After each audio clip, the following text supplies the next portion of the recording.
ایک عورت کا شوہر منافق تھا اور اس عورت کی یہ حالت تھی کہ ہر چیز پر خواہ وہ قول ہو یا فعل ہو بسم اللہ کہتی تھی۔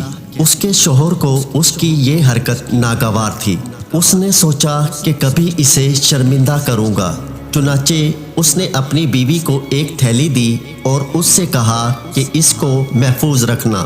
اس عورت نے اس کو ایک جگہ رکھ کر چھپا دیا۔ شوہر نے ایک دن عورت کو غافل پا کر وہ تھیلی اور جو کچھ اس میں تھا لے لیا اور اس کو کنویں میں پھینک دیا جو کہ اس کے گھر میں تھا۔ اس کے بعد اس نے اپنی بیوی سے وہ تھیلی طلب کی۔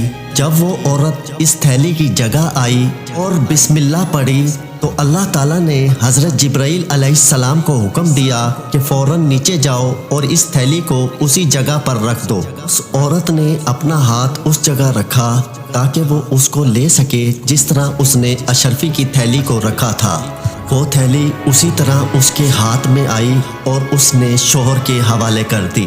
یہ سب دیکھ کر اس کا شوہر بہت معتجب ہوا اور اللہ تعالیٰ سے توبہ کی اور اس کی طرف رجوع کیا۔ تو بسم اللہ شریف کی برکت کا یہ خوبصورت واقعہ آپ کو کیسا لگا ہمیں کمنٹ سیکشن میں ضرور بتائیے گا۔ مزید خوبصورت کہانیوں اور واقعات کے لیے ہمارے چینل کو سبسکرائب کریں۔ آپ سے پھر ملاقات ہوگی ایک نئی ویڈیو کے ساتھ، تب تک کے لیے اللہ حافظ۔